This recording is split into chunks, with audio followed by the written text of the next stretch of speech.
Bonsoir à tous, bienvenue dans votre émission La Réunion. Là, on va contenir ses émotions, la lecture étant, permettant de le faire, relire Le Monde. C'est un événement qui est prévu donc cette semaine finalement. On va en parler dans Cosmo Réunionnais.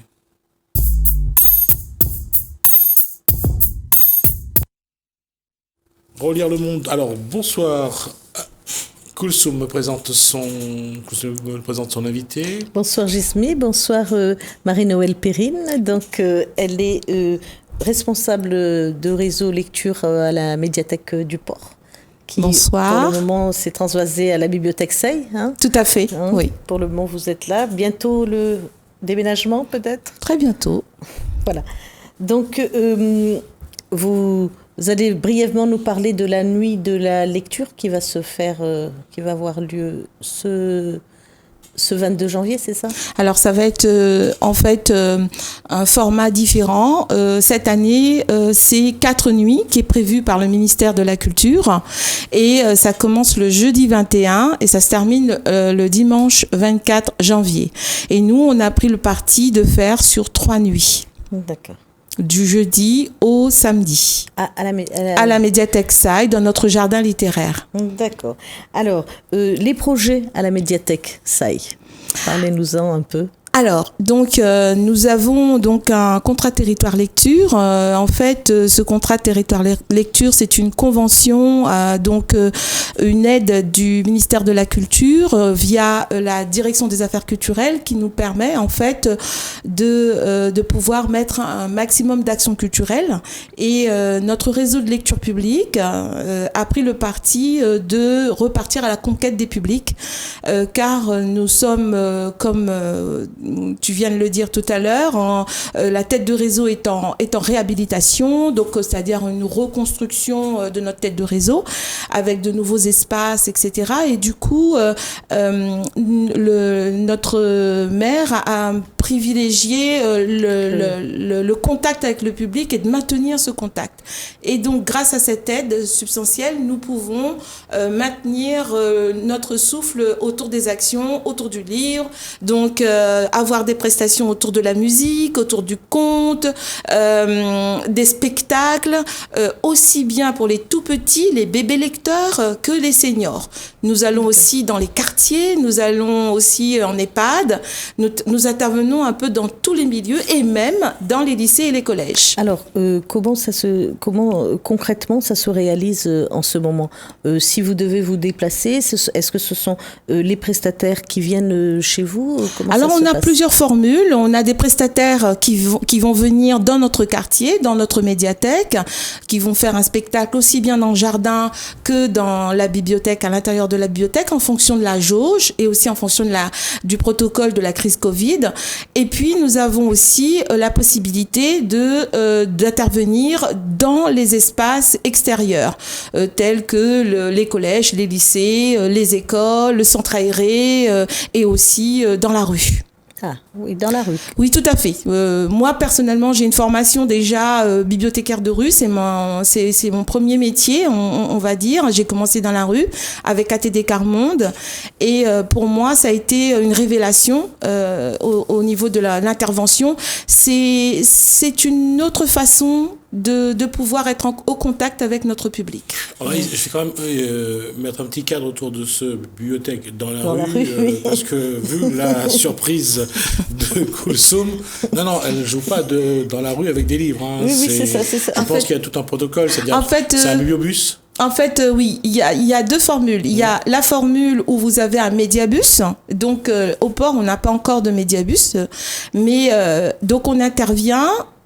Pour le coup, Gismi, vraiment, nous, avec un petit véhicule, on se pose au pied des immeubles, au pied dans une cité. Dans des quartiers. Dans les quartiers, Vendic par exemple, la Jupe éclairée par exemple, on a nos différents coins.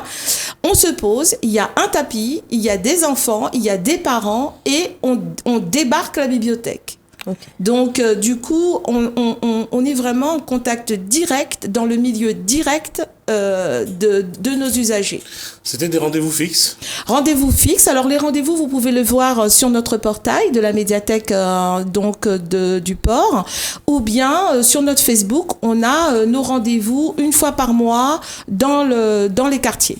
Ça s'appelle même Bibliothèque Tech, pour reprendre Patrice Treutard, notre grand ami Patrice Treutard, qui viendra d'ailleurs pour notre nuit de la lecture. Ça sera un de nos hôtes aussi. Et donc, c'est vraiment, pour moi, c'est le poumon de la bibliothèque. Aller au-devant des usagers, c'est vraiment, c'est le cœur de notre métier. Parce que notre métier a changé. Nous ne sommes plus des rats de bibliothèque. Je ne sais pas si tu l'as vu, quand même, Jesmy. Nous ne sommes plus des rats de bibliothèque. Nous sommes vraiment des médiathécaires. Nous sommes des médiathéqueurs. J'ai appelé ça pendant le confinement, justement. J'ai fait un article là-dessus.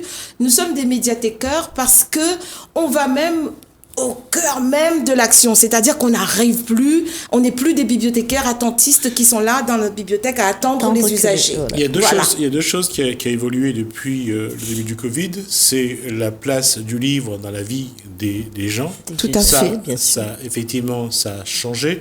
On a vu à chaque fois qu'on annonçait un confinement, les gens prenaient d'assaut les bibliothèques pour acheter les livres, ou alors si pendant le confinement ils n'avaient pas acheté de livres, ils avaient les plateformes comme Amazon par exemple pour acheter des livres. Il y a une réalité, c'est que le livre est revenu dans la vie des gens d'une certaine façon. Ça, c'est une réalité. Autre chose qui est vrai aussi, pour ceux qui ont été au Jardin de l'État, parce que je l'ai vu là et je l'ai vu aussi ailleurs, c'est les emplacements où qu'on pose et on met des livres dedans. Les boîtes à livres. Les boîtes à livres. Oui. Donc aujourd'hui, le livre voyageur, il y en a un aussi dans le parc de la mairie du port, hein, livre voyageur. C'est aussi un concept qui, bon, c'est pas récent, hein, c'est un concept qui existe depuis longtemps. Il y en a qui recyclent des frigos, qui mettent des livres à l'intérieur et tout, c'est extra. À la ZUP, j'ai vu ça. Voilà, à la Poste aussi, donc on a fait tout un travail autour du livre voyageur. Et dans les gîtes, quand vous allez dans les gîtes, etc., vous déposer un livre, vous voyez, hein, au Japon, c'est mieux, les mangas, on les laisse, quand on a fini, on les jette pas à la poubelle, on les laisse dans le train, on les laisse un peu partout pour que les gens puissent lire. Donc ça existe depuis très longtemps, mais il est vrai aussi, Jesmy, non seulement le livre a un regain, moi je pense qu'il y a un vrai regain, mais il y a aussi le numérique qui a décollé. Aussi. Hein, il y a le numérique, et puis là maintenant, il y a la réalité augmentée, par exemple. Juste une parenthèse sur le numérique. Il faut savoir que c'est pas que les gens n'aiment pas le livre. Passez-moi, je vais vous montrer. Ça, c'est la réalité augmentée. C'est pas que les gens n'aiment pas le livre, c'est que là, c'est l'archivage. C'est-à-dire que lorsqu'on achète des livres, il faut les mettre quelque part. Et lorsqu'on vit dans un petit studio ou on a un petit appartement, ou même une petite maison, c'est difficile de mettre tous les livres qu'on lit. Ou alors, ce n'est de les emprunter à la bibliothèque. D'accord ? Donc, c'est pour ça que avoir accès au numérique permet de lire sans avoir à être gêné par je fais quand même la promotion de la bibliothèque. La bibliothèque est là justement pour conserver les documents. Alors, le bien d'une bibliothèque, le bien fondé d'une bibliothèque, ça ne rentre pas en conflit avec une librairie. Vous venez à la bibliothèque, vous essayez, vous testez, vous adorez votre livre, et ben vous l'achetez. Et ben si ça vous convient pas, et ben vous pouvez nous restituer nos livres. Hein, donc pas de souci. Mais pour faire l'avocat du diable, on dit Juste avant, je vais quand même montrer. Alors, la réalité augmentée, je voulais le montrer à la télé. Est-ce que c'est possible ? On va quand même regarder. Donc, Animaux animés, la Réunion, c'est quoi ? Alors justement, c'est un livre qui est en train d'évoluer. Hein. Ce sont des ouvrages. Restez assise. Non, restez assise. Ce sont des ouvrages qui sont en train de changer un peu la configuration d'un livre. Le livre, normalement, c'est une surface plane. Et là, quand je vais mettre voilà, donc quand on va mettre le téléphone dessus, vous allez avoir un livre animé. Non, mais Jesmy, il faut tourner le livre. Vous voulez que je fasse quoi là, exactement ? Voilà, vous ouvrez la page et puis vous allez mettez le livre. Et dites-nous ce que vous voyez. Voilà. D'accord. Et c'est vivant. Et je préfère que ce soit vous qui le fassiez parce que comme ça vous allez le raconter. Voilà. Ça change de couleur. Oui, tout à fait. Et donc vous êtes sur l'endormi. Ah oui, c'est endormi. Voilà. Donc tournez les pages et tout. Et du coup, on a cette réalité augmentée documenté, qui arrive un peu partout. On va en parler pour la nuit de la lecture. Ah, oui. Donc, on a invité Lionel Guigui qui viendra nous dire un petit peu la procédure, comment il a fait. Là, il a parlé Lionel, là, il parle la réunion au ralenti, donc avec des photos magnifiques, et vous allez pouvoir revivre le confinement avec Lionel. Oui. Et il viendra nous expliquer comment est né le livre et comment ça s'est passé. Il y aura aussi Nicolas Chob qui va nous faire un mapping. Juste pour revenir là-dessus, sur les animaux animés, effectivement, avec le logiciel qui est à l'intérieur, ça permet de voir l'animal soit différemment, et c'est même, ça bouge d'ailleurs. Oui, en fait, c'est de la vidéo. Hein. C'est de la vidéo. Ouais. Hein, donc, on propose de la vidéo. On a aussi des contes. Merci. Il y a Mamselle Joiselle, c'est une belle histoire avec les pailles en queue.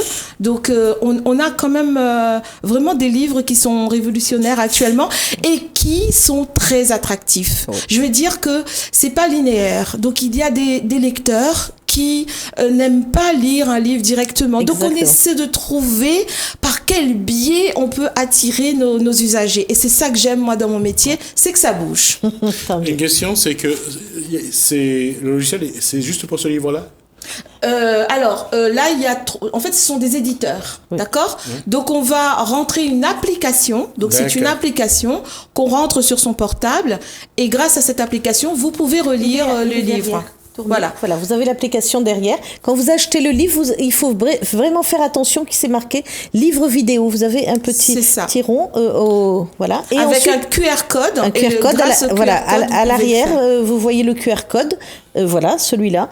Et à ce moment-là, vous suivez. C'est vraiment très facile de le télécharger. En tout cas, malgré mon grand âge, j'ai quand même découvert quelque chose, donc bravo. Donc ça, c'est... Alors, ça, c'est en prêt direct à la bibliothèque. Oui. Et nous, on essaie de faire donc des animations pour... comme toi, Gismi, pour... Merci de m'avoir fait revivre mon enfance. Voilà. Comme toi, Gismi, on essaie de montrer, de démontrer. En fait, on est vraiment des médiathèqueurs, donc des gens qui sont là pour accompagner la lecture. Parce qu'en fait, c'est facile de dire « venez lire ». C'est plus difficile de lire. Parce que venir, moi je fais des affiches, mais quand on arrive avec son livre et que c'est un moment vraiment intime, c'est ça qui m'intéresse. C'est ce moment où le jeune de 14 ans ou de 15 ans est prêt à écouter Marie-Noël, à raconter une histoire, même Petit Chaperon Rouge. C'est juste ce moment-là qui m'intéresse. Et je peux vous dire que les jeunes écoutent. Bien sûr. Sur les contes de la Réunion, quand ça se met en place, quand Marie-Noël se met à raconter ces contes-là... Pas forcément, moi j'ai une équipe aussi, quand même. Non, là je parle de Marie-Noël parce qu'elle est là. Comment les enfants vivent l'histoire qui est racontée ? Alors c'est très surprenant. Nous avons un groupe et dans le groupe nous avons celui qui est attentif et celui qui est dissipé. J'ai juste à dire, on mangera le gâteau patate tout à l'heure. Alors donc dans les groupes on a de tout. Ouais. Et l'art d'un conteur, c'est de rentrer en contact avec les yeux de son auditoire, d'être avec ses enfants, et celui qui est dissipé, on sait le ramener au moment opportun dans son histoire, qu'il reste avec nous. Ça, c'est l'art du conteur, l'art de la conteuse, l'art du raconteur d'histoire. Donc, c'est tout un travail, c'est un métier aussi. C'est un métier. La connexion se fait. Et la connexion doit se faire parce que on est formé pour ça. Normalement, on est formé pour donner envie. Alors, mi cause créole, mi fait mon bête voix, mi change, mi fait l'ours, mi fait le bête bébête. Moi, comme il fait bébête, t'as Gismi, alors sors devant, parce que je vais changer de registre. Je poserai la question à ton mari, je pense qu'il raconte. Parce que en fait, c'est ça. Le tout, c'est que de rendre vivant cette lecture, de pas avoir une lecture linéaire. Le cœur de notre métier, c'est de pouvoir être attractif. Et on n'est plus sur des trucs plan-plan, le livre, de toute façon, le livre sur l'étagère, il est mort. Oui. Le livre qui est là, fermé, il est mort. Par contre, quand on ouvre le livre et qu'on est capable de lire une ligne, 2 lignes, et quand bien même je laisse mon livre fermé et je commence à te raconter l'histoire de grand-mère Cal, il vient la peau. Ben, tu vois la grand-mère Cal. Ah, tu vois le lion. Donc, c'est ça dont on a besoin. On a besoin de faire vivre nos lectures et de faire vivre nos bibliothèques aussi. Bien sûr. Parce que ce sont des lieux où il y a des trésors. Ouais. Et donc... Alors, on va partager ce gâteau patate que tu avais dans la main. C'est un ouvrage... qui est en bilingue, hein, c'est ça. Voilà. Voilà. Je voulais juste attirer l'attention sur... parce qu'on a plusieurs types d'ouvrages. Je lève un peu le livre. Hein, on a plusieurs types d'ouvrages. Ouais. Et donc, celui-ci, il est bilingue, comme beaucoup de choses que fait donc Cathy Laurette Lucidi et Florence... Qui est enseignante aussi. Pour dire que dans le gâteau patate, et sur le livre, c'est écrit « Ils mettent d'Aubert ». Dans celui-là, on met de verre. Voilà. Donc là, vous voyez, vous avez les deux. Vous avez en créole et en français. Et puis en français, la version française en bas. Et donc, c'est vrai. Et pourquoi c'est important? C'est parce que aussi, souvent, nos jeunes mamans ne s'expriment pas si bien en créole que le créole. C'est pas, on ne s'invente pas en créole. C'est à double tranchant, ce que vient de dire Koulsoum Le Hibou. Oui. Parce que d'abord, le créole, c'est que chacun parle à sa façon, ses mots à lui. Oui, et on sait très bien qu'à La Réunion, quand on dit, quelque chose que tout le monde sait, ce bouillon larçon qu'on donne dans les cérémonies tamoules, pour l'avoir vécu, quand un Gramoun nous dit « il va un peu galouper », ça change du mot, hein. Mais on apprend que galouper, ça veut dire larçon. Oui, mais tout à fait. Chacun a sa façon de dire. Et pareil, le fameux lu, comme que les enfants de la cour d'école continuent à dire. C'est pour ça que j'ai dit que dire qu'un créole parle mal ou parle pas le bon créole. Oui, c'est à double tranchant. Et puis c'est souvent aussi très devenu francisé.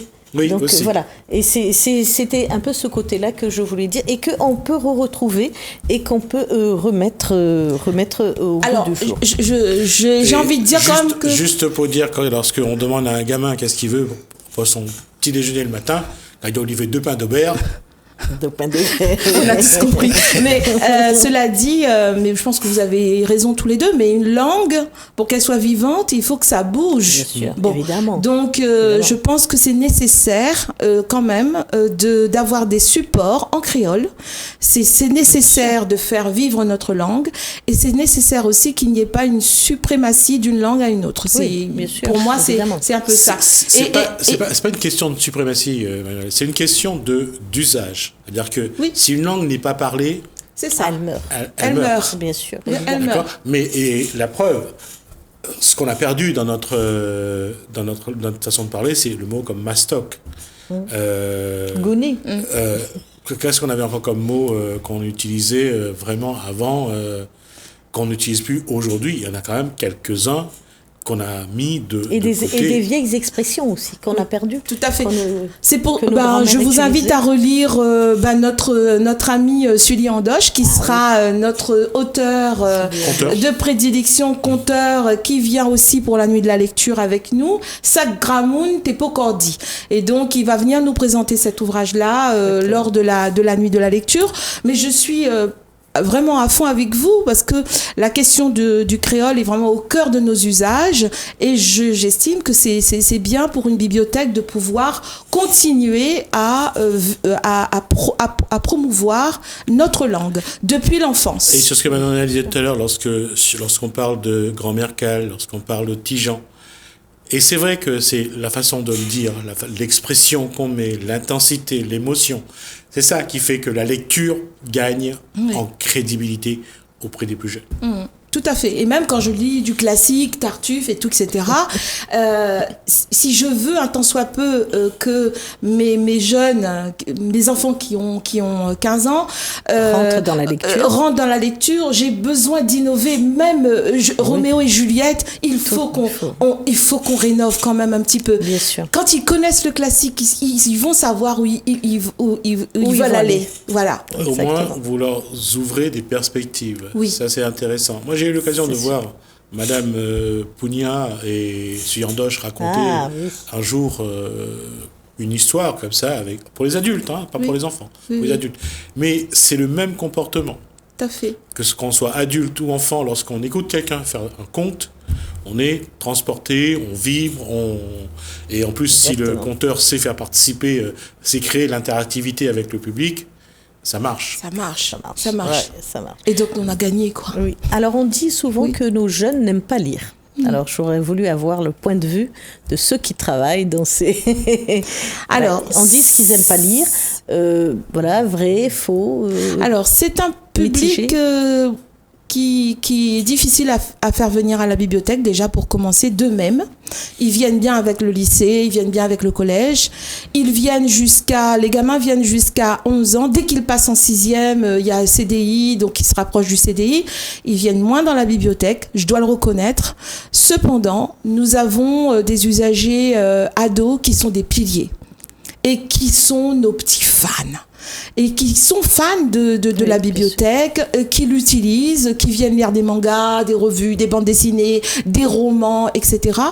Ils sont pas nombreux, mais ils nous apportent un souffle et on est vraiment très vigilants au niveau de la bibliothèque sur ce type de public. Mais par contre, il faut qu'on aille à la conquête de ce public, c'est plutôt difficile. Alors, on va prendre le temps pour aller à la conquête de ce public, puisqu'on est arrivé à la fin de cet échange. Et j'invite Marie-Noëlle et puis, bien sûr, toute son équipe à venir quand elle a envie pour donner cette envie de lire, cette passion, pour transmettre cette passion de lire et de contes à tout le monde, pas seulement aux enfants, à tout le monde. Et vu la passion et l'énergie qu'elle dégage, c'est un travail qui va porter ses résultats. Merci, Marie-Noëlle Perry. Merci beaucoup. Merci. Merci, Gismé. Merci à vous j'ai en train de dire des bêtises, mais pas merci à vous de nous avoir suivis sur cette discussion. On va regarder deux choses qui se mettent en place actuellement. Un mémorial des noms d'esclaves à La Réunion. On va voir où c'en est avec Monsieur Frédéric Régent. On va après entendre Georges Carreau parler des élections syndicales qui auront lieu donc au 4 avril, je crois. Donc on aura l'occasion de se retrouver juste après.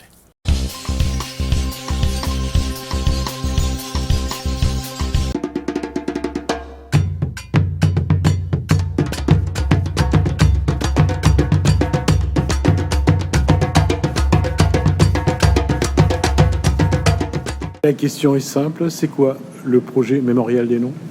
Alors, en avril 2018, donc le président de la République, lors d'une cérémonie qui fêtait les 170 ans de l'abolition de l'esclavage au Panthéon, donc il a annoncé 3 grands projets. Donc le premier qui était la création d'une fondation pour la mémoire de l'esclavage, ce qu'il fait. Le second, de transformer le Memorial Act en musée, donc c'est ce qui est fait également. Et donc le troisième acte, c'est l'édification d'un mémorial des noms attribués aux esclaves lors de l'abolition de l'esclavage en 1848. Donc ce qu'il faut savoir, c'est qu'en 1848, en Guadeloupe, en Martinique, en Guyane et à La Réunion, donc les esclaves ont été inscrits sur des registres, donc qui s'appellent les registres spéciaux à La Réunion, et on leur a donné un nom de famille, parce qu'auparavant, ils n'avaient qu'un prénom. Et le but, c'est de faire une œuvre artistique qui inscrirait l'ensemble des noms, alors c'est à peu près 200 000 noms, quelque chose de monumental, donc les 200 000 noms attribués aux esclaves au moment de l'abolition. Alors ce qu'il faut savoir, c'est que ces noms sont ceux qui sont aujourd'hui portés par les Réunionnais, les Guyanais, les Guadeloupéens, les Martiniquais.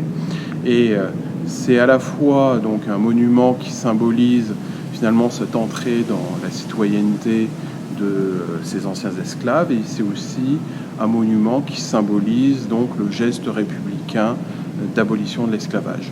Abolition de l'esclavage qui s'est accompagnée immédiatement de la citoyenneté, ce qui n'a pas été le cas par exemple aux États-Unis, où on a vu se développer la ségrégation. Il a fallu plus d'un siècle de lutte aux Noirs américains pour accéder à la pleine citoyenneté. Concernant La Réunion, plus précisément, comment ce travail se déroule ? Alors le travail a été réalisé par notamment Sudel Fuma, hein, qui avait établi une liste. Il a été établi aussi par des généalogistes, un anthropologue, donc je pense Gilles Gérard,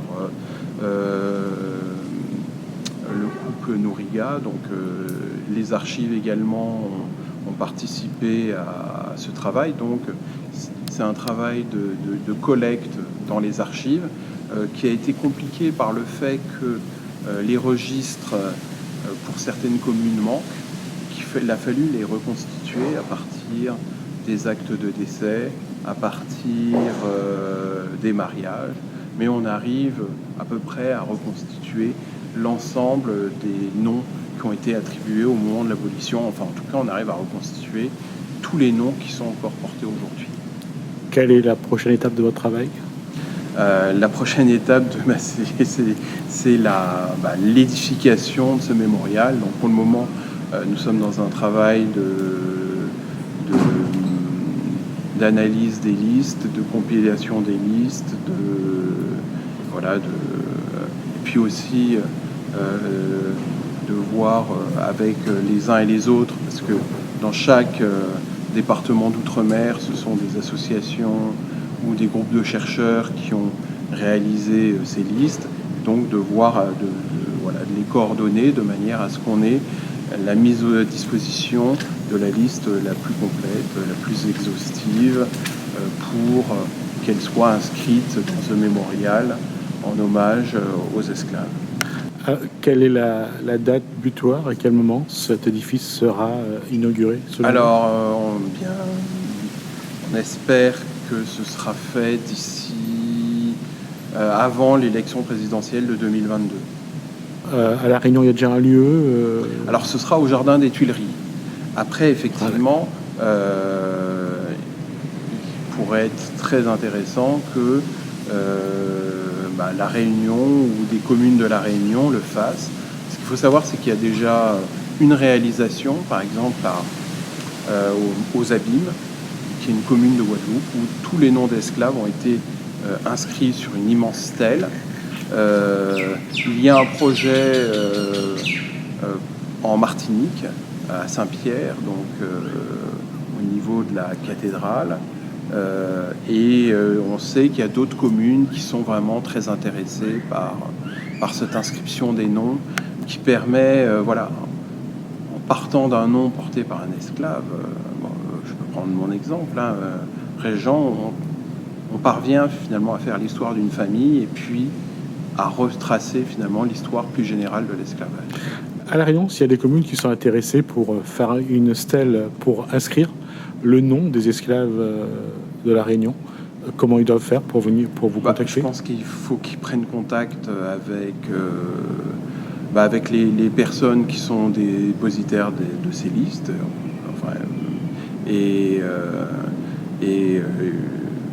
Ça semble tout à fait envisageable. Voilà.